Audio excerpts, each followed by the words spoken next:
El aire de mi sala se sentía pesado, cargado con el aroma dulce del pastel de merengue y el perfume caro de Sofía, mi nuera. Cumplía 72 años, una cifra que, hasta ese momento, solo significaba experiencia. Don Arturo y su esposa, mis vecinos desde que compramos esta casa en la calle Los Fresnos 123, me sonreían desde el sofá de brocado. Eran testigos de mi vida, y ahora, sin saberlo, se convertían en la audiencia de mi primera humillación pública. Mi hijo Mateo, a sus 45 años, evitaba mi mirada, estudiando el patrón de la alfombra persa que yo misma había pagado. La celebración era una farsa, una obra montada por Sofía, y yo estaba a punto de descubrir que mi papel era el de la anciana senil. Tomé el cuchillo de plata, el mismo que usé para cortar el pastel de bodas de Mateo. Mis manos, firmes por 72 años de trabajo y cuidado, se disponían a hacer el primer corte. Sentí el frío del metal, un frío que anticipaba la helada que estaba por caer. Antes de que la hoja tocara la cubierta de azúcar, la mano de Sofía, cargada de anillos de oro, se cerró sobre la mía. No fue un gesto de ayuda, fue un acto de posesión, brusco y denigrante. Me arrancó el cuchillo con una fuerza innecesaria, sus uñas pintadas de rojo brillante clavándose levemente en mi muñeca. El silencio en la sala fue instantáneo, como si alguien hubiera apagado el sonido del mundo. «Mamá, por favor, deja eso», dijo Sofía, su voz destilando una falsa dulzura que apenas cubría su irritación. Elevó el tono lo suficiente para que don Arturo y su esposa la oyeran claramente. «Tus manos tiemblan demasiado. Ya el médico nos advirtió. No queremos un accidente». Hizo una pausa, miró a nuestros vecinos y añadió la frase que me marcó a fuego. «Deja que yo me encargue de mis invitados». ¿Sus invitados? En mi casa. La casa que pagué durante 20 años con turnos dobles de contabilidad. El temblor no estaba en mis manos, estaba en mi corazón. Una vibración de pura indignación, contenida. Retiré mi mano lentamente, sin apartar la mirada de la suya.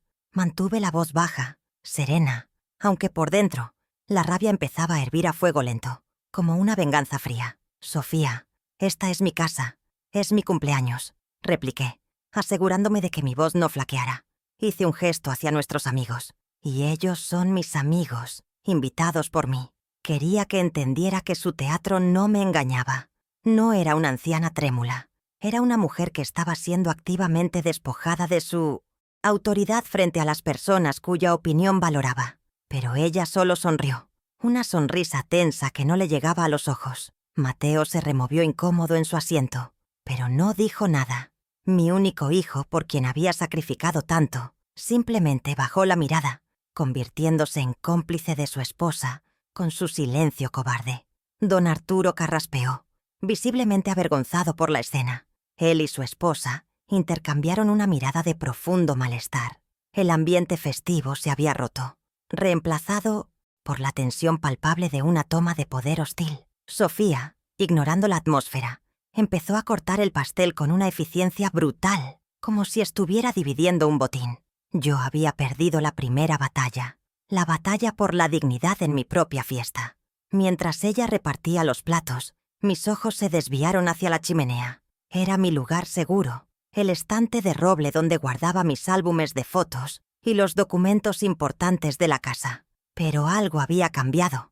Donde antes estaba la foto de mi boda, ahora descansaba una carpeta gruesa, de color beige, con una etiqueta impresa. Mis ojos de contadora, aún agudos, leyeron las palabras: Hogar Pinos Dorados. Era un folleto lujoso, o quizás algo más. Un escalofrío me recorrió. No era una sugerencia de vacaciones, era un catálogo para mi destierro. De repente, la escena del cuchillo cobró sentido. El temblor fingido, las advertencias del médico, la frase «mis invitados», no era un incidente aislado.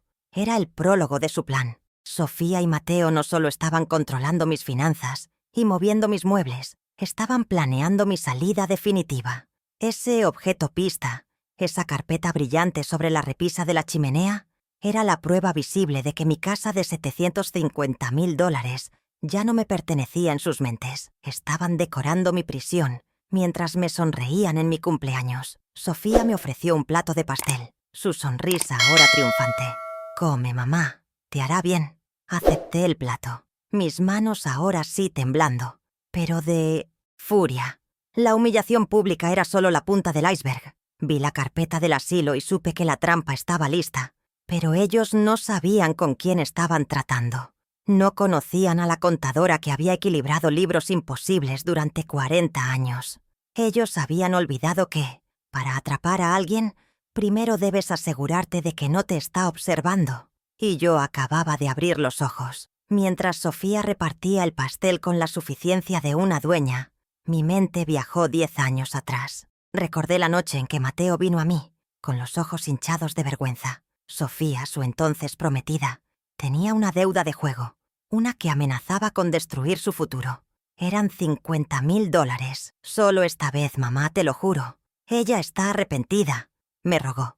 Ese dinero era parte de la herencia que me dejó mi esposo, un colchón de seguridad que juré nunca tocar. Pero ver a mi único hijo suplicar, roto, me desarmó. Firmé el cheque esa misma noche, sintiendo que traicionaba la memoria de mi marido. Sofía lloró lágrimas de cocodrilo en mi cocina, prometiendo que dedicaría su vida a hacerme feliz, que me cuidaría en mi vejez. Sus promesas se disolvieron tan rápido como el azúcar en el café. Esos $50,000 no fueron un pago para salvarla. Fueron la cuota inicial para comprar su entrada a mi familia y, eventualmente, a mi casa. Ese dinero, ganado con el sudor de mi difunto esposo, se esfumó en los casinos de lujo que ella frecuentaba, pero el precio que yo pagué fue mucho más alto. Fue el primer eslabón de la cadena que ahora me ataba a su ambición. ¿Cómo pude ser tan ciega?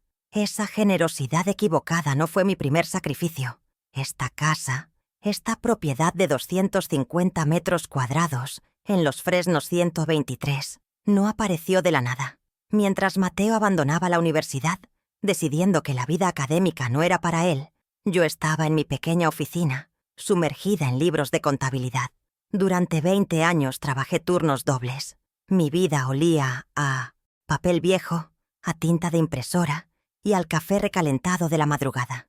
Cada pago de la hipoteca, cada metro cuadrado de este suelo, fue comprado con mi vista cansada y mis fines de semana perdidos. Mis compañeras de trabajo se jubilaban, viajaban, aprendían jardinería. Yo seguía cuadrando balances ajenos para asegurar el mío propio. Pagué la última cuota de la hipoteca el día de mi cumpleaños número 60. Lloré de alivio en mi auto antes de entrar a la casa, pensando que por fin descansaría. Pero el descanso, en mi familia, parecía ser un lujo que solo yo debía pagar para que otros disfrutaran. Esta casa no era un regalo que les pertenecía, era un monumento a mis 20 años de agotamiento, un monumento que ahora querían vender por $750,000. Y entonces, hace 2 años, la crisis final de ellos llegó.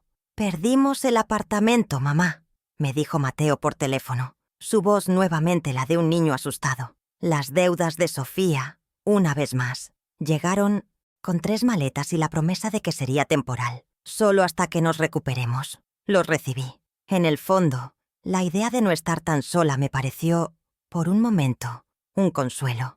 Qué ingenua fui. El consuelo se convirtió en ocupación. Sus cosas empezaron a llenar los armarios, sus reglas a gobernar mi cocina, y mi autoridad a disolverse en el aire. Primero fueron cambios sutiles. Sofía reorganizó la despensa, luego los muebles de la sala. «Mamá, siempre has estado así, ¿no recuerdas?» decía con una sonrisa condescendiente cuando yo buscaba mi sillón favorito. Empezó a usar mis perfumes caros, luego a recibir a sus amigas para el té, usando mi vajilla de porcelana como si fuera suya. Yo pasé de ser la dueña de la casa a ser una presencia tolerada, un mueble antiguo que estorbaba pero que aún no se atrevían a tirar al desván. Pero ¿cómo se le dice a tu propio hijo que su presencia te está asfixiando? Pronto, la invasión se movió de lo físico a lo financiero. «Mamá, tantos números te van a estresar», dijo Mateo un día, interceptando el correo. Se refería a mi pensión, esos $1,500 mensuales que yo había administrado perfectamente durante décadas. Sofía sugirió que ellos manejarían mis cuentas para simplificarme la vida. De repente, mi pensión era depositada en una cuenta que yo no controlaba, y ellos me asignaban un pequeño efectivo para gastos menores, como si fuera una adolescente pidiendo su domingo. Yo, Elvira, la excontadora que había manejado millones para corporaciones, ahora tenía que pedir permiso para comprar un ovillo de lana. El gaslighting se volvió diario. «Mamá, ya te explicamos esto ayer. No nos hagas repetirlo. Nos preocupas», decía Mateo cuando yo pedía ver los extractos bancarios. Me hacían dudar de mi memoria, de mi capacidad.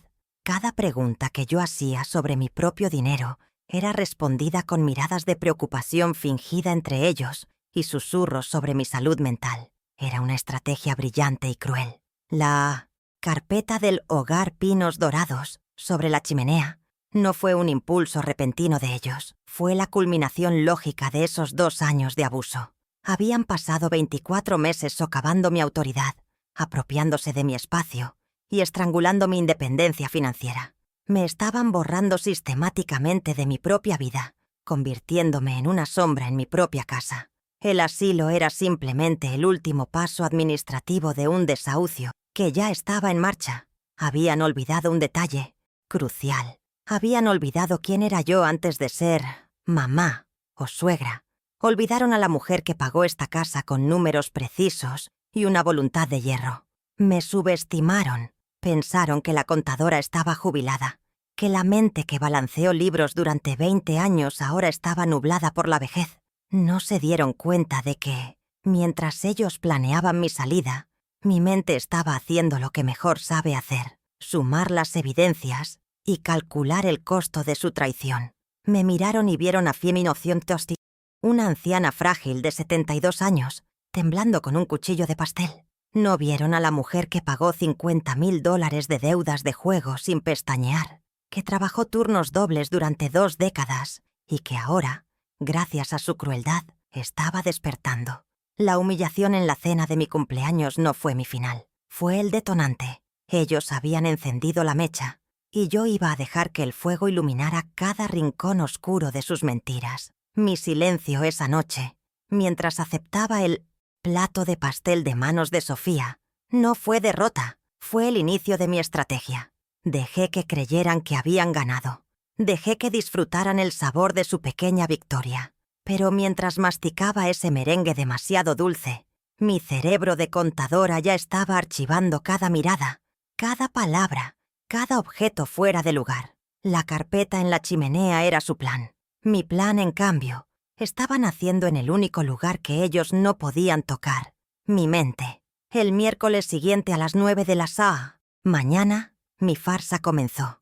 Mateo y Sofía me llevaron al aeropuerto, sus rostros una máscara de alivio apenas disimulada. Me abrazaron con la frialdad de quien se despide de un problema. «Que disfrutes mucho donde tu hermana, mamá. Te llamaremos», dijo Mateo, sin mirarme a los ojos. Arrastré mi pequeña maleta de mano hacia la puerta de embarque, sintiendo sus miradas en mi nuca. Esperé 30 minutos en un café, viendo el ir y venir, y luego salí por una terminal lateral. Un taxi, previamente contactado por don Arturo, me esperaba. No iba a visitar a mi hermana, iba a la guerra, y mi primer cuartel general era la casa de mi vecino. Don Arturo me recibió en su estudio, un espacio que olía a libros viejos y lealtad. Desde su ventana tenía una vista perfecta de la puerta principal de mi casa. «Están celebrando, Elvira», me dijo en voz baja, pasándome una taza de té. «Sofía pidió comida a domicilio de ese restaurante caro que le gusta». Asentí, mi estómago revuelto. Antes de mi viaje, había hecho una última jugada. Compré un reloj digital moderno para mi sala de estar, uno de esos con pantalla brillante. Lo que ellos no sabían era que dentro de ese objeto trivial había instalado una cámara de seguridad con audio conectada al wifi de la casa. El precio, $150. Me pareció una ganga por la verdad. Esa tarde me senté frente a la laptop de Arturo, el té intacto. Abrí la aplicación de la cámara. La imagen era nítida. Mi sala, mi sofá. Pero la conversación que escuché me heló la sangre. Eran las voces de mi hijo y mi nuera, relajados, celebrando mi ausencia. Sofía estaba recostada, con los pies sobre mi mesita de centro. «Fue más fácil de lo que pensé», dijo ella, riendo. «La vieja se tragó todo el cuento del viaje. Ni siquiera sospecha lo del médico. Mateo sonaba menos entusiasta, pero cómplice. No me gusta mentirle así, Sofía. Pero tienes razón. Es por nuestro futuro. Me incliné más cerca del altavoz, mi respiración contenida. La voz de Sofía se volvió nítida, ejecutiva, como si cerrara un trato. Escúchame bien, Mateo. Con el informe que firmó el doctor Salas y el poder notarial que la tonta nos firmó para los impuestos, el lunes iniciamos su ingreso al Hogar Pinos Dorados. Ya hablé con ellos. Hizo una pausa y la oí servir un trago. La casa se vende en 30 días. La inmobiliaria Soluciones Rápidas ya la tasó en 750.000. Y entonces, mi amor, nos vamos a Miami, sin más ancianas temblorosas. Miami, 30 días, Hogar Pinos Dorados. Las palabras resonaron en el estudio silencioso de Arturo. No era solo abandono, era un cronograma. Tenían una fecha límite para deshacerse de mí. El reloj que había comprado para espiarlos se convirtió en un cronómetro que marcaba mi propia obsolescencia programada. Cerré la laptop con una calma que me sorprendió. El dolor agudo se había transformado en una resolución fría. Necesitaba más que un audio. Necesitaba los documentos físicos que mencionaron. Necesitaba las armas que ellos mismos estaban poniendo en mis manos. Esa noche don Arturo me dio su consejo. Él, un exabogado, conocía las debilidades de mi casa mejor que nadie. Elvira, sabía que algo pasaba. Espera hasta la medianoche, me dijo, su voz grave. Cuando apagan las luces, la alarma de la cochera siempre falla 5 minutos. Es un defecto de instalación que tu esposo nunca quiso arreglar. Me tendió una llave. Es mi copia de la tuya, de cuando cuidábamos al perro. Úsala. Vas a descubrir todo esta noche. La llave se sentía pesada en mi mano. Un trozo de metal que podría salvarme o condenarme. A las 12:05 de la madrugada, crucé el césped húmedo. La casa estaba oscura. La llave de Arturo giró en la cerradura de la cochera con un clic apenas audible. Contuve la respiración. El aire dentro de mi propia casa se sentía extraño, viciado por la traición. Subí las escaleras de servicio, mis pies descalzos sobre la alfombra. El estudio de Mateo, donde ahora manejaba mis finanzas, estaba al final del pasillo. La puerta estaba entreabierta. Un rayo de luna iluminaba el desorden de su escritorio. Y allí, encima de una pila de papeles, lo vi. Era una carpeta.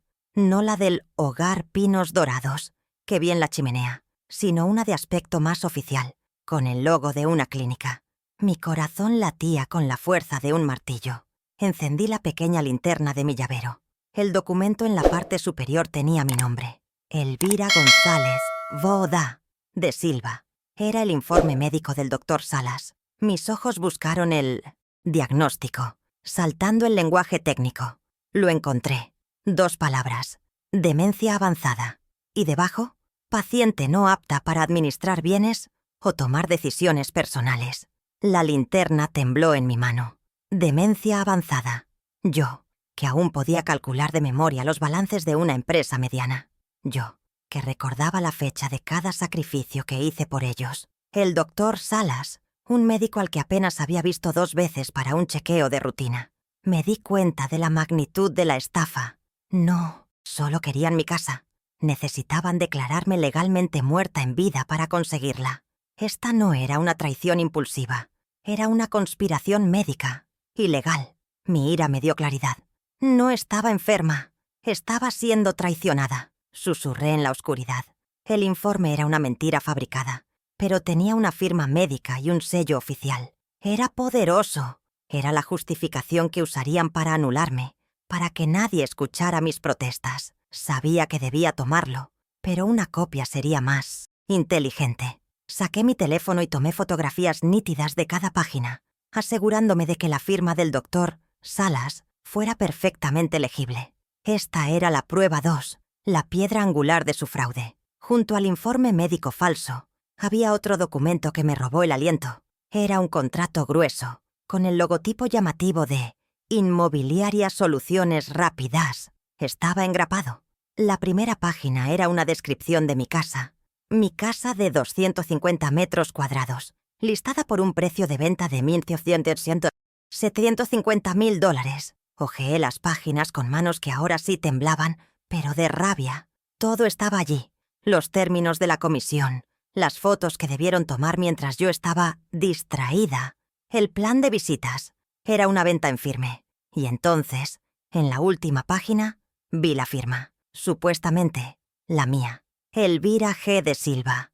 Era una falsificación pobre. Un intento burdo de imitar mi caligrafía que ni siquiera se acercaba.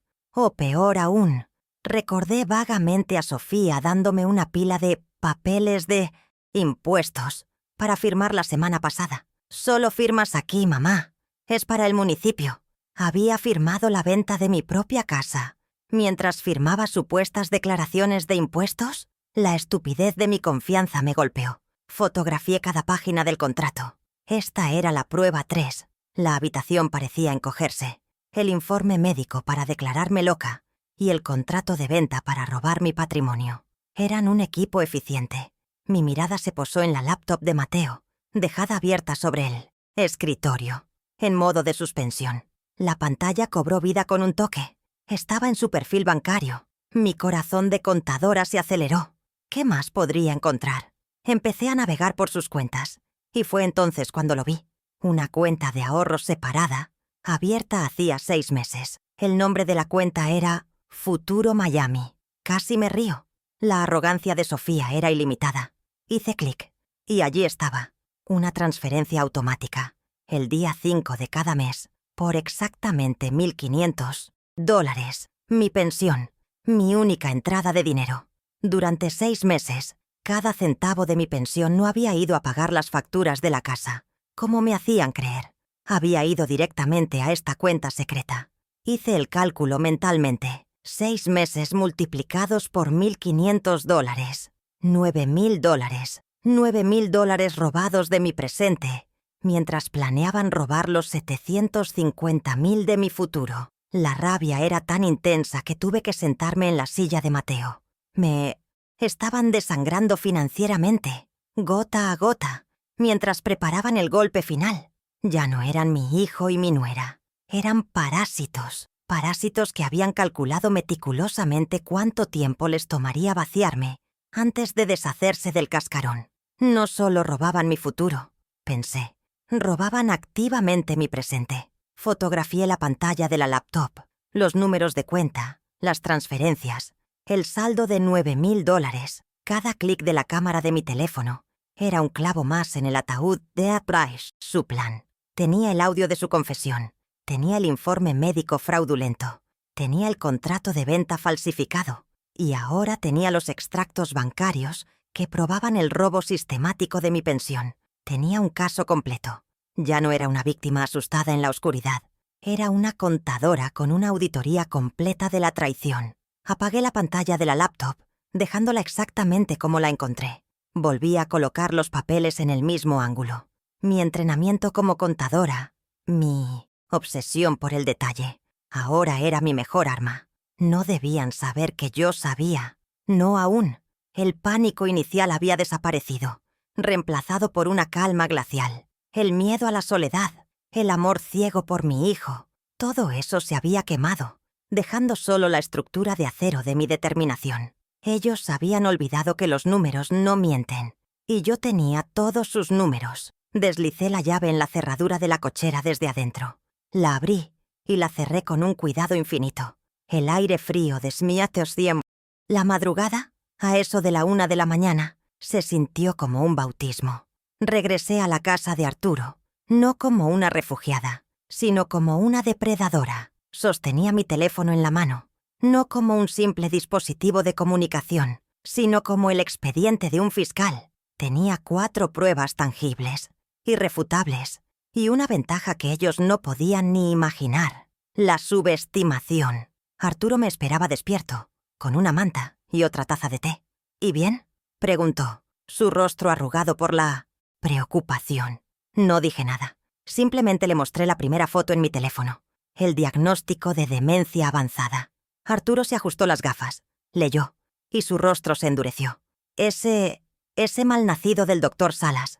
Luego le mostré el contrato de venta y los extractos bancarios. Él, como ex abogado, entendió la gravedad de inmediato. Elvira, esto es más que traición. Esto es un crimen, asentí, tomando por fin un sorbo de té. Estaba tibio. Lo sé, Arturo. Y por eso no voy a llamar a la policía. Él me miró confundido. Voy a hacer algo mucho peor. Voy a llamar a un abogado. El tuyo. Arturo comprendió y una lenta sonrisa se dibujó en su rostro. El licenciado Bernal. Excelente elección. Es un tiburón y odia a los estafadores. La trampa estaba lista. Tenía las pruebas. Tenía un testigo experto. Ahora solo necesitaba un escenario. Me quedé mirando por la ventana hacia mi casa. Las luces seguían apagadas. Se veían tan pacíficos, durmiendo el sueño de los justos ladrones, creyendo que yo estaba a cientos de kilómetros, senil y derrotada. No sabían que la contadora estaba al otro lado de la calle, con el balance general de su ruina en la mano. El amanecer del jueves se acercaba, y con él, el inicio de mi plan silencioso. La venganza, decidí, no se sirve caliente ni fría. Se sirve con la precisión de un libro de contabilidad perfectamente auditado. El audio de Sofía diciendo, «Nos vamos a Miami», era el pasivo. Los $9,000 robados eran la deuda. El informe, médico falso, era el fraude. Y el contrato de venta de $750,000 era la anulación total. Mi plan no sería emocional, sería una liquidación. Iba a revocar cada poder, a confiscar cada activo mal habido y a exponerlos de una manera que no pudieran negar. La junta familiar que ellos planeaban para internarme se iba a celebrar, sí, pero yo iba a cambiar la agenda. El jueves amaneció gris, filtrándose por las cortinas del estudio de don Arturo. Yo no había dormido. Pasé la noche en un sillón, con mi teléfono en el regazo, repasando las fotografías de las pruebas. Cada imagen era una estación de mi viacrucis, la firma del doctor Salas, la arrogancia de la inmobiliaria, los $9,000 en la cuenta Futuro Miami. Arturo, leal y silencioso, había estado clasificando copias impresas que hicimos en su pequeña impresora multifuncional. A las 9 de la mañana teníamos una carpeta. No era un folleto de asilo, era un expediente de guerra, meticulosamente organizado, con pestañas que yo misma había rotulado. Audio, informe médico, contrato, desvío. Arturo había llamado a su contacto. «El licenciado Bernal nos espera a las 10. Es el mejor. No le gustan los rodeos, Elvira. Solo los hechos». Asentí. Los hechos eran mi territorio. Me puse el mismo traje sastre color beige que usaba en mis auditorías importantes. Quería que Bernal viera a una profesional, no a una víctima. Cuando salimos a la calle, el aire fresco me golpeó. Era la primera vez que salía de mi escondite en casi 24 horas. Me sentí extrañamente calmada.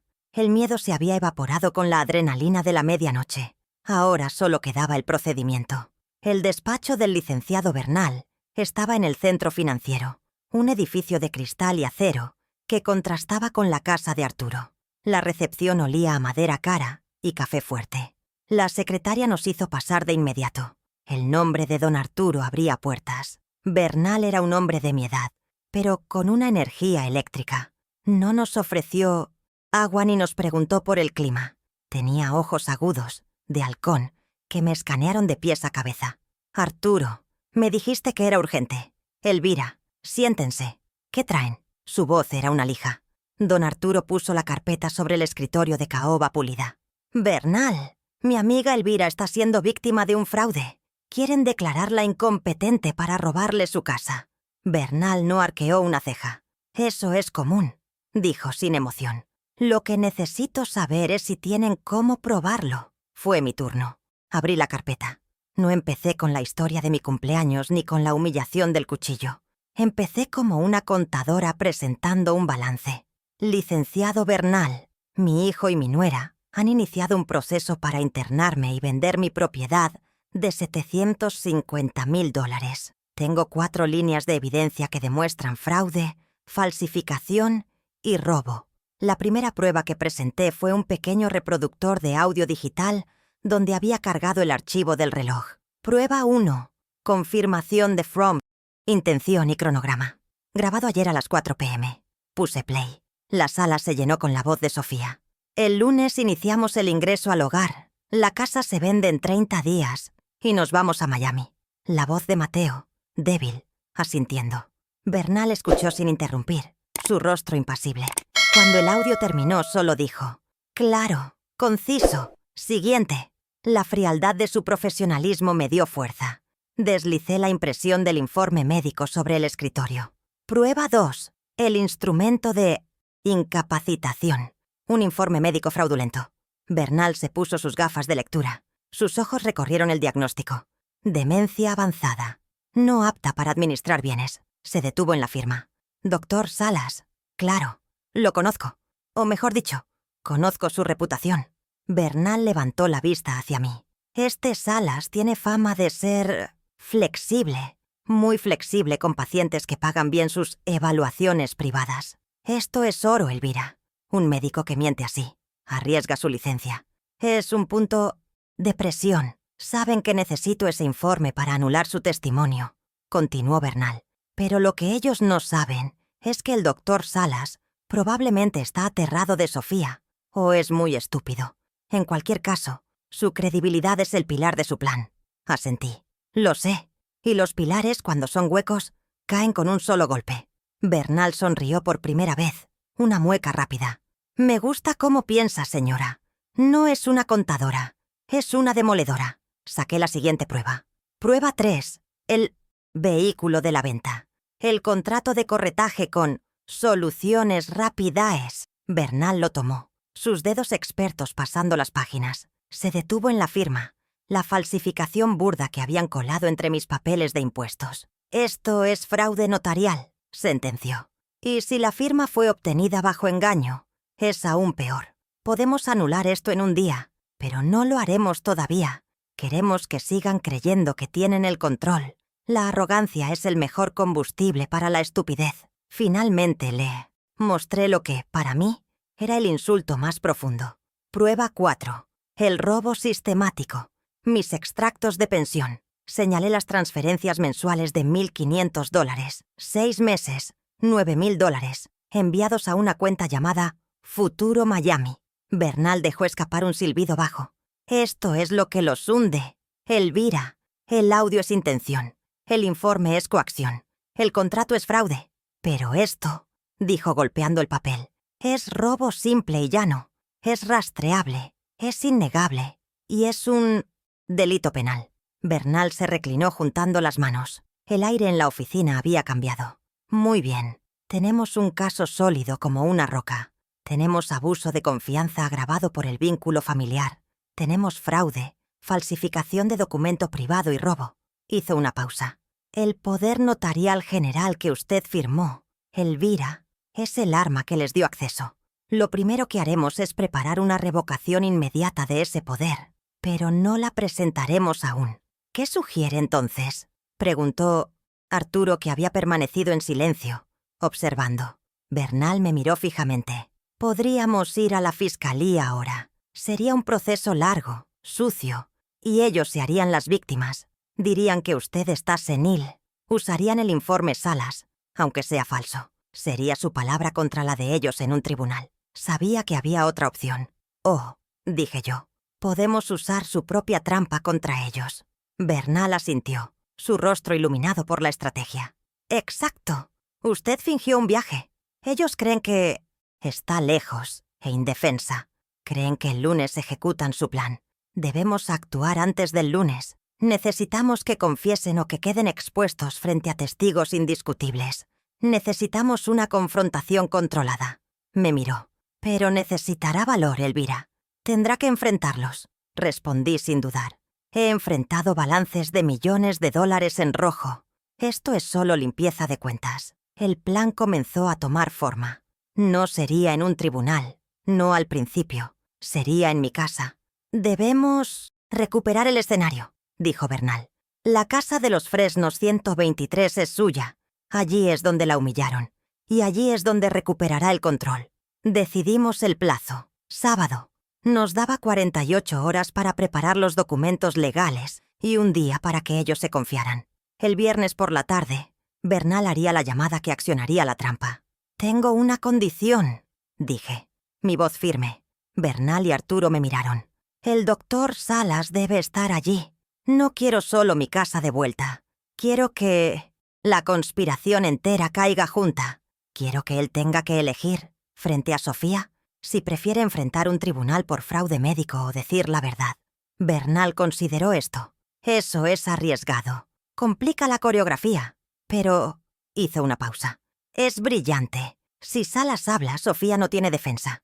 Lo haremos. El resto del jueves y todo el viernes fueron un borrón de actividad legal. Me quedé en casa de Arturo, mientras Bernal y su equipo preparaban la revocación del poder, una demanda civil por los $9.000 y una orden de cese y desista. Yo, por mi parte, me dediqué a mis propios cálculos, estimando el valor de cada mueble, cada joya que Sofía había tomado prestada, cada centavo de interés compuesto sobre mi dinero robado. Mi indignación se canalizaba en números precisos. El viernes a las 4 de la tarde sonó el teléfono en el estudio de Arturo. Era Bernal, con su altavoz activado para que yo escuchara. «Es la hora, Elvira. Voy a llamar a Sofía. Recuerde, su tono será neutro. Soy solo un abogado facilitando los deseos de su suegra». Asentí, aunque no podía verme. Mi corazón golpeaba contra mis costillas. Un tambor sordo. La fase de recolección había terminado. La fase de ataque estaba por comenzar. Escuché el tono de llamada y luego la voz de Sofía, untuosa y alerta. «Diga». Bernal se presentó. «Señora Sofía de Silva. Mi nombre es el licenciado Bernal. Hablo en nombre de su suegra, la señora Elvira González». Hubo un silencio agudo al otro lado. Pude imaginarla palidecer, pensando que la había descubierto, pero Bernal no le dio tiempo. «La señora Elvira me ha contactado desde su viaje. Ha estado reflexionando mucho. Me informa», continuó Bernal con su voz monótona de abogado, «que ha decidido adelantar las cosas». Otro silencio. «¿Adelantar qué cosas?», preguntó Sofía, su voz ahora un hilo de sospecha. «Ella siente que ustedes han tenido razón todo este tiempo. Siente que su salud no es la óptima y desea discutir la transición al asilo de Pinos Dorados y firmar los papeles finales de la administración de sus bienes». Pude oír la respiración contenida de Sofía. Era la carnada perfecta. El alivio en la voz de Sofía fue palpable e instantáneamente reemplazado por su arrogancia habitual. «Ah, perfecto, perfecto, licenciado. Sabía que mi suegra entraría en razón. Es lo mejor para ella». Su tono era el de una ganadora cerrando el trato. «Nosotros nos podemos encargar de todo. ¿Nos envía los papeles?». Ella estaba ansiosa por firmar mi sentencia de muerte civil. «La señora Elvira prefiere hacerlo en persona para resolver todo de una vez», dijo Bernal. «Ha convocado una junta familiar urgente. Quiere que estén presentes usted, su esposo y, por supuesto, el doctor Salas, para que pueda ratificar su opinión médica ante el abogado». Sofía dudó un segundo ante la mención de Salas, pero su codicia era más fuerte. Si Salas estaba, todo parecería más legal. «Claro, claro. El doctor es esencial. ¿Cuándo?» «Mañana, sábado, a las 8 de la noche, en la casa de la calle Los Fresnos, 123.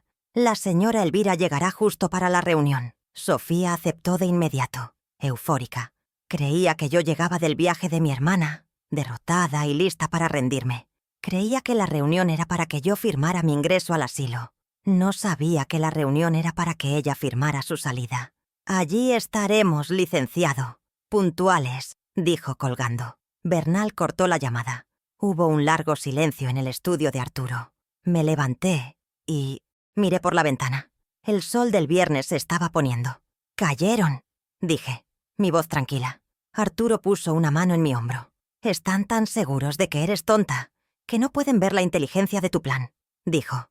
«El sábado a las 8 de la noche», respondí. «La farsa terminará, pero no será la mía». La contadora estaba lista para cerrar los libros. El sábado amaneció con una luz pálida y fría, muy parecida a la calma que se había instalado en mi pecho. Faltaban 12 horas para la junta familiar urgente que el licenciado Bernal había convocado. 12 horas para la confrontación. Pasé la mañana en el estudio de Arturo, no repasando las pruebas, pues ya las sabía de memoria, sino preparando mi mente. Bebí té de manzanilla, observando la vida normal en la calle, el cartero, los niños jugando. Era una calma extraña, la del ojo del huracán. Sabía que a las 8 de la noche, el mundo que Mateo y Sofía habían construido sobre mentiras se vendría abajo. La pregunta era si yo tendría la fuerza para ser quien diera el empujón final. A las 11 de la mañana, el teléfono de Arturo sonó. Era Bernal. Su voz era urgente, pero controlada. Elvira, tenemos un movimiento. Nuestro pez picó el anzuelo antes de tiempo. Contuve la respiración. El doctor Salas está en pánico, continuó Bernal. Me llamó a mi oficina hace 5 minutos. Dice que Sofía lo llamó anoche para confirmar su testimonio para hoy. Dice que ella lo amenazó. Está aterrado. Quiere vernos, ahora, en su consultorio. Siente que no puede ir a su casa esta noche si ella está allí. Esto era un riesgo. Un médico asustado es impredecible. Podía huir. Debemos ir, le dije a Bernal, mi voz firme. Arturo protestó. Es arriesgado, Elvira. Puede ser una trampa de Sofía. Pero yo negué con la cabeza. Mi instinto de contadora me decía que una variable suelta como Salas debía ser asegurada antes del balance final. No es una trampa, razoné. Es una debilidad. Sofía apretó demasiado. Él no está huyendo de nosotros, está huyendo de ella. Si lo aseguramos ahora, el pilar de su plan, el informe médico, cae antes de que la reunión siquiera comience. Bernal estuvo de acuerdo. Estoy en el auto. Paso por ustedes en 5 minutos. Esta es nuestra victoria intermedia. El consultorio del doctor Salas estaba en un edificio médico de aspecto descuidado, lejos de las clínicas de lujo. La sala de espera olía a desinfectante barato y miedo. No era una escena pública, pero nos sentíamos expuestos. Salas nos hizo pasar de inmediato, sus manos temblando visiblemente, mucho más que las mías en mi cumpleaños. Era un hombre pequeño, con sudor en la frente, que miraba constantemente la puerta, como si esperara que Sofía entrara en cualquier momento. Licenciado Bernal, balbuceó. Yo no sabía. Ella me dijo que la señora Elvira estaba realmente mal. Bernal no le dio tiempo a construir sus excusas. Se sentó, abrió su maletín y puso sobre el escritorio la copia del informe de demencia avanzada. «Doctor Salas», dijo Bernal con una frialdad quirúrgica. «Este documento, con su firma, afirma que mi clienta, aquí presente y perfectamente lúcida, no es apta para administrar sus bienes». Luego colocó el reproductor de audio. «Y esto, doctor, es el audio de Sofía planificando la venta de la casa de mi clienta, usando su informe como arma principal». La cara de Salas se tornó grisácea. «Usted tiene 2 opciones, doctor», continuó Bernal, su voz bajando a un susurro amenazante. Opción 1. Es cómplice de un fraude agravado para despojar a una anciana de $750.000 y de su libertad. En ese caso, su licencia médica será revocada antes del martes y enfrentará cargos penales. Salas intentó hablar, pero Bernal levantó una mano. Opción 2. Usted fue víctima de coacción. Fue presionado, amenazado quizás, por Sofía de Silva. En ese caso, firmará una declaración jurada detallando cómo obtuvo ese diagnóstico falso y vendrá esta noche a la casa de la señora Elvira a decir la verdad. Fue una victoria rápida, casi patética. El doctor Salas se derrumbó. Las lágrimas corrían por su rostro mientras confesaba. «Fue ella, Sofía. Me presionó. Me dio $5.000 en efectivo. Dijo que era un adelanto por mis servicios, pero luego me amenazó con denunciarme por evasión si no firmaba el informe que ella quería. Admitió que nunca me había hecho una evaluación neurológica real, que todo el diagnóstico de demencia avanzada había sido dictado por Sofía. La pequeña victoria estaba asegurada. Teníamos al arquitecto de su mentira de nuestro lado. Bernal, siempre preparado, sacó una grabadora de voz y papeles de su maletín. «Doctor Salas, va a repetir todo eso en una declaración jurada. Ahora mismo». Durante la siguiente hora, redactamos el testimonio que anulaba su propio informe. Salas lo firmó con mano temblorosa. «Esta noche, a las 8, le ordenó Bernal. Usted asistirá a la junta. Sofía creerá que usted está allí para apoyarla. Usted simplemente esperará mi señal». Salas asintió, derrotado pero extrañamente aliviado. El peso de su licencia era más fuerte que su lealtad a Sofía. Regresamos a la casa de Arturo al mediodía. La dinámica había cambiado irreversiblemente. Ya no íbamos a una confrontación incierta. Íbamos a una ejecución. El pilar central del plan de Sofía no solo estaba roto, ahora era mi arma. Ella caminaría hacia esa sala a las 8 de la noche, arrogante y confiada, esperando que su médico títere confirmara mi senilidad. No tenía idea de que yo ya había cortado sus hilos. La tensión de la espera se agudizó, pero ahora no era por miedo. Era la dulce, fría anticipación de una contadora que sabe que sus números, finalmente, van a cuadrar. Llegué a mi casa a las 8 menos 5. Entré por la puerta de servicio que Arturo había verificado que estaba abierta. Bernal, Arturo y un pálido doctor Salas ya me esperaban en el vestíbulo, habiendo llegado por separado. El plan era que entráramos juntos a la sala de estar, donde mis ocupantes ya esperaban. Mi corazón no latía con miedo, sino con la precisión de un metrónomo, marcando el tiempo para la auditoría final. Cada paso en mi alfombra persa era un reclamo silencioso. Esta era mi casa, y esta noche, la contabilidad de la traición quedaría saldada. Abrí la puerta de la sala. La escena estaba perfectamente montada, tal como Sofía la habría diseñado. Ella y Mateo estaban sentados en mi sofá principal, como si fueran los tronos de un reino robado. Sofía lucía un vestido rojo, brillante, costoso, sin duda comprado con mi dinero. Mateo, a su lado, jugaba nerviosamente con el botón de su saco. Al vernos entrar a los 5, yo, serena, Bernal, con su maletín de cuero, Arturo, con la dignidad de un juez, y Salas, encogido como un roedor. La confianza de Sofía se infló. Creyó que mi séquito era la prueba de mi rendición. Se levantó. Su sonrisa era una herida carmesí. «¡Mamá! ¡Por fin!», dijo, su voz goteando una falsa preocupación que ya no me engañaba. «¡Y licenciado!». «Bernal, qué bueno que aceptan la realidad. Es un paso difícil, lo sabemos, pero es por el bien de todos». Se acercó para tomar mi brazo, un gesto de control que rechacé dando un paso atrás. Su mirada se endureció por una fracción de segundo, antes de recuperar la compostura. Dirigió su atención a Bernal. «Supongo que trajo los papeles para pinos dorados. Mateo y yo estamos listos para firmar lo que sea necesario para facilitar la transición de mi suegra». Miró entonces al doctor Salas, quien parecía querer fundirse con la pared. «Y qué bueno que vino, doctor», continuó Sofía, su arrogancia sin límites. «Su opinión profesional es crucial. Usted mismo le puede confirmar al licenciado Bernal lo que ya sabemos, que mi suegra, lamentablemente, ya no está bien, que sus manos tiemblan, que su mente se detuvo, buscando la palabra con falsa piedad, que su mente divaga».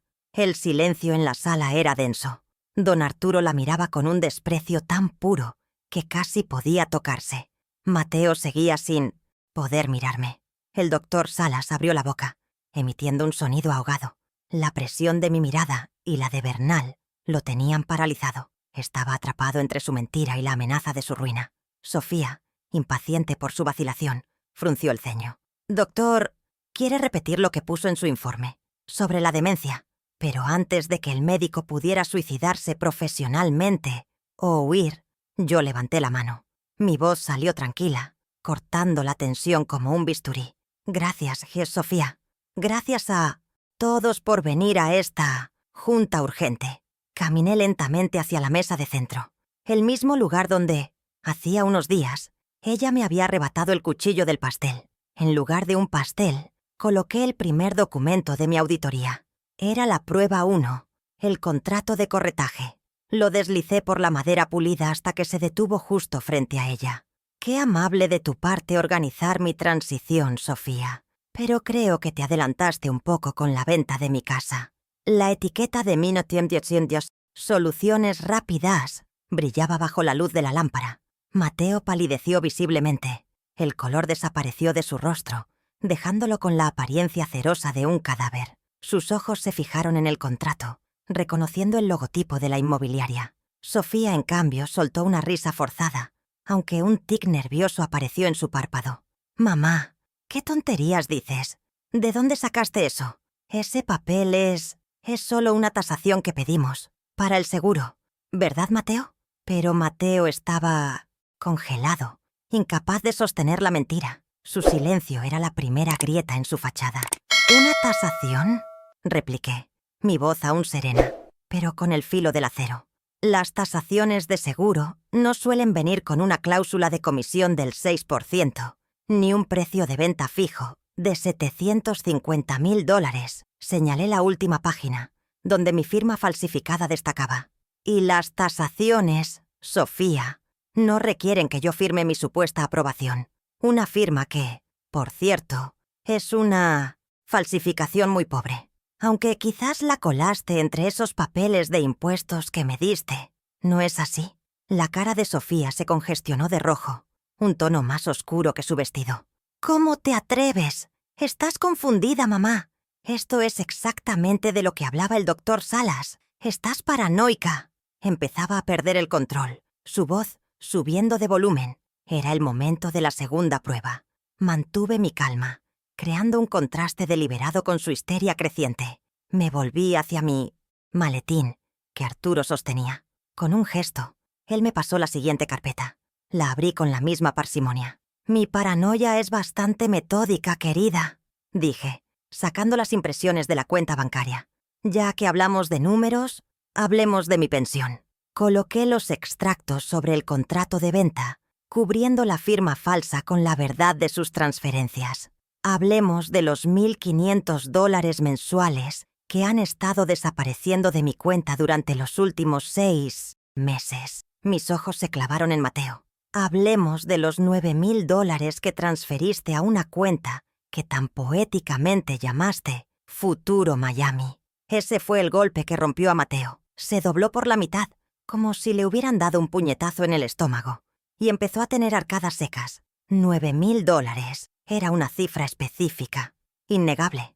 La prueba del robo sistemático. No era una confusión de anciana, era un balance contable. Sofía miró a su esposo derrumbarse, y por primera vez, el pánico real, puro y frío, apareció en sus ojos. Su mirada saltó de Mateo a mí, y luego a Bernal. Vio que esto no era una discusión familiar, era una emboscada legal. Tú nos espiaste», gritó, su voz rompiéndose.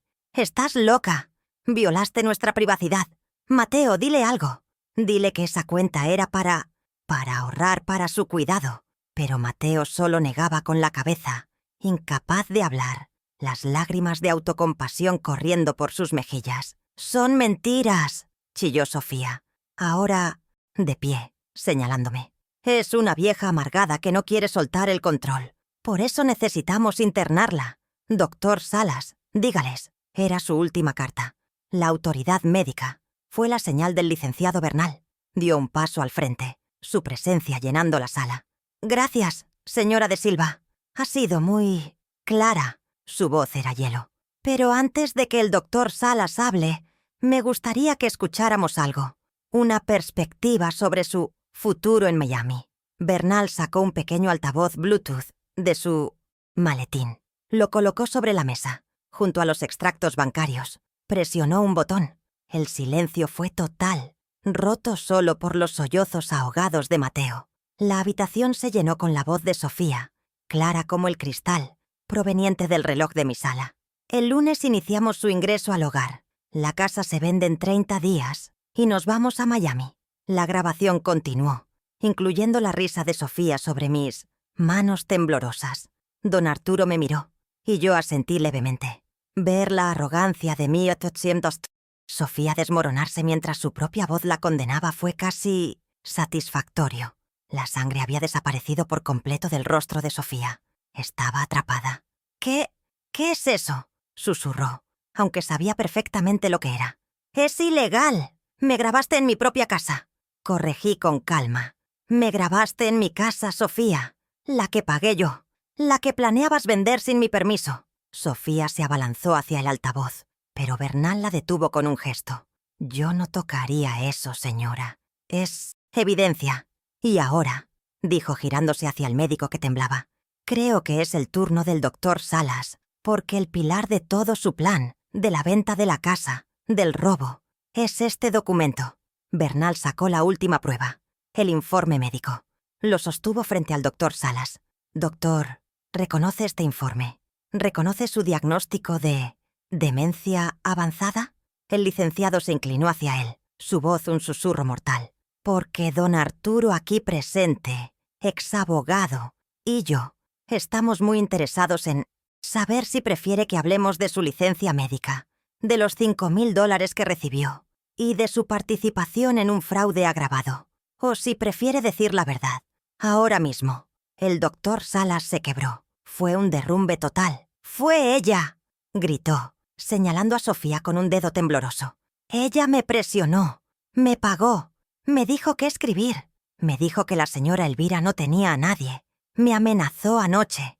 Volviéndose hacia mí, me suplicó. Señora Elvira, yo lo siento, usted no está enferma. Nunca lo estuvo. Fue Sofía. Todo fue idea suya. La confesión cayó como el golpe de un mazo en la sala silenciosa. Sofía lo miró con un odio que podría quemar, pero estaba acabada. Gracias, doctor. Su confesión ha sido registrada, dijo Bernal, señalando la grabadora que tenía en el bolsillo de su chaqueta. Se volvió hacia Sofía y Mateo. El tono de negocios había vuelto. La primera consecuencia. Sofía de Silva, Mateo Silva, en nombre de Elvira González. Les entrego esto. Puso 2 sobres gruesos sobre la mesa. Esta es la revocación inmediata y notariada del poder que obtuvieron fraudulentamente. A partir de este segundo, no tienen absolutamente ninguna autoridad sobre los bienes o las finanzas de mi clienta. Continuó, su voz implacable. Dentro de ese sobre también encontrarán una demanda civil por los $9.000 robados de la pensión, más intereses, daños y perjuicios, y una orden de cese y desista, prohibiéndoles cualquier contacto no solicitado con la señora Elvira. Si se acercan a ella o a su banco, llamaremos a la policía. Mateo gimió, pero Sofía solo miraba el sobre como si fuera una serpiente. El dinero, su motivación, les era arrebatado. Entonces, hablé yo. Era mi turno de dictar la segunda consecuencia. Me puse de pie, sintiéndome más alta de lo que me había sentido en años. Esta es mi casa, dije, mi voz resonando con una autoridad que no había usado en mucho tiempo. La pagué con 20 años de mi vida. Ustedes la han ensuciado con sus mentiras y su codicia. Los miré a ambos, a mi hijo roto y a la mujer que lo rompió. Tienen 24 horas. Empaquen sus cosas, solo lo que trajeron. Mañana, sábado, a las 9 de la mañana, un cerrajero cambiará todas las cerraduras. Si siguen aquí, serán desalojados por la fuerza. La tercera consecuencia fue silenciosa pero devastadora. Don Arturo dio un paso al frente. Licenciado Bernal, como testigo de la difamación que Sofía y Mateo han esparcido sobre la salud de Elvira entre los vecinos y como testigo de esta confesión, estoy a su disposición. Bernal asintió. Gracias, Arturo. Y en cuanto a usted, doctor Salas, su confesión jurada será entregada al Consejo Médico mañana mismo. Enfrentará una suspensión inmediata y, muy probablemente, la pérdida de su licencia. La reputación de Sofía como cuidadora y la carrera de Salas se evaporaron en ese instante. Sofía no gritó más. El odio había sido reemplazado por un vacío gélido. Miró a su alrededor, a la sala que casi fue suya, al abogado que la había destruido, al vecino que la testificaba, y a mí, la anciana que se negó a temblar. Tomó su bolso caro, sin decir una palabra, agarró a Mateo del brazo, quien seguía llorando, y lo arrastró fuera de la sala, derrotado. El sonido de la puerta principal cerrándose de golpe fue el punto final más dulce que jamás había escuchado. Era, por fin, el cierre de su cuenta. El domingo, a las 9 de la mañana en punto, el sonido metálico del cerrajero trabajando en mi puerta principal fue la música más dulce que había escuchado. Clic, zumbido, un golpe seco. El viejo cerrojo, el que ellos tenían llave para violar mi confianza, cayó en la mano del trabajador. El nuevo cilindro, brillante y sólido, se asentó en su lugar. Le pagué al hombre sus honorarios, $150, con mi propio dinero, de mi propia cuenta, y le di una propina. Cuando cerré la puerta, el sonido fue diferente. Ya no era un simple cierre, era el sonido de una bóveda sellándose. Mi casa era mía, impenetrable, y yo tenía la única llave. Pasé el resto del día en un ritual de purificación. Abrí cada ventana, incluso en pleno otoño, dejando que el aire frío circulara y se llevara el hedor a mentiras y el perfume caro de Sofía. Quité las sábanas de la habitación de invitados donde habían dormido. Las metí en bolsas de basura, junto con el cepillo de dientes de Mateo y los cosméticos de ella. No los lavé, los tiré. Cada objeto que habían tocado, cada espacio que habían ocupado, fue limpiado, fregado, exorcizado. El silencio de la casa ya no era opresivo, era espacioso, lleno de mi propia presencia. Un mes después, mi vida había encontrado un nuevo ritmo, uno dictado por mí. La auditoría forense que contraté confirmó el robo de $9,000 y el licenciado Bernal ya había iniciado el embargo de la cuenta Futuro Miami.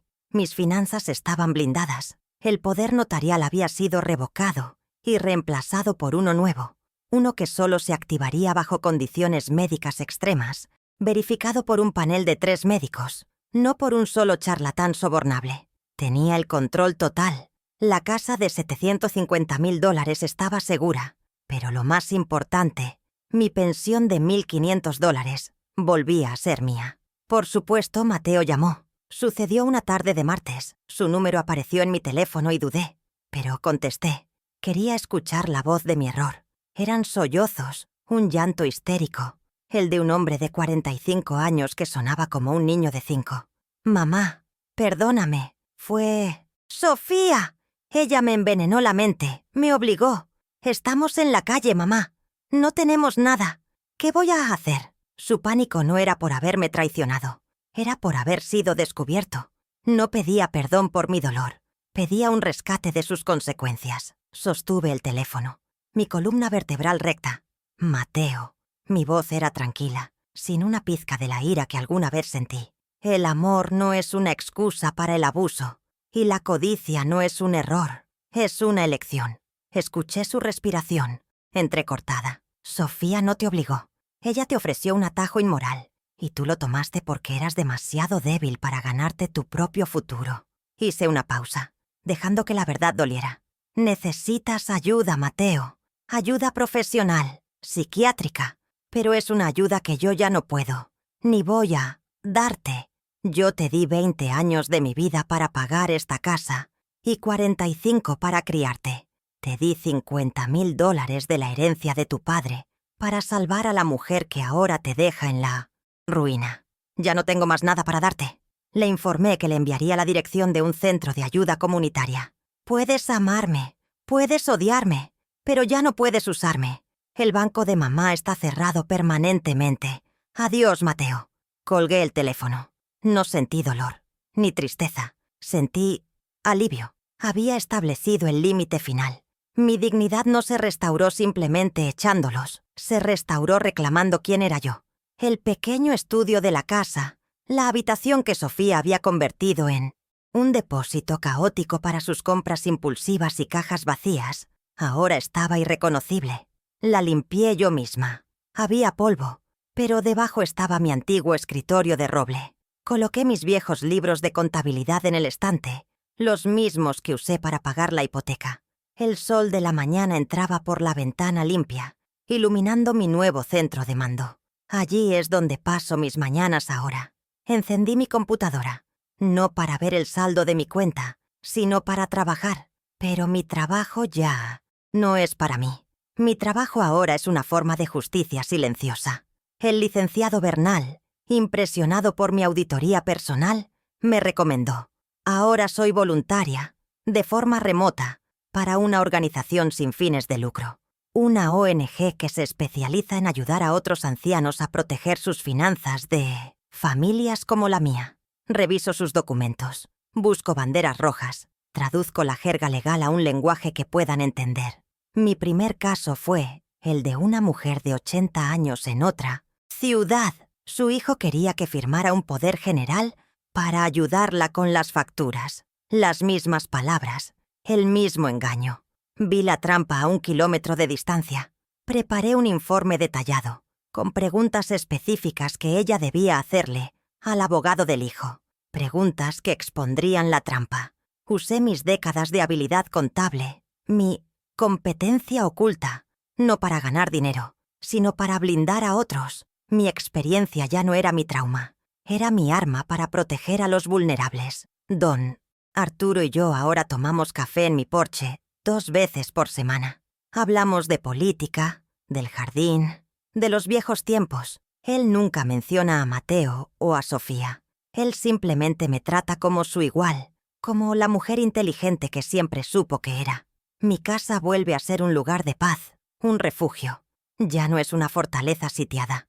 La reputación que Sofía intentó destruir, la de la anciana senil, ha sido reemplazada por la verdad, validada por mis acciones y mi claridad recuperada.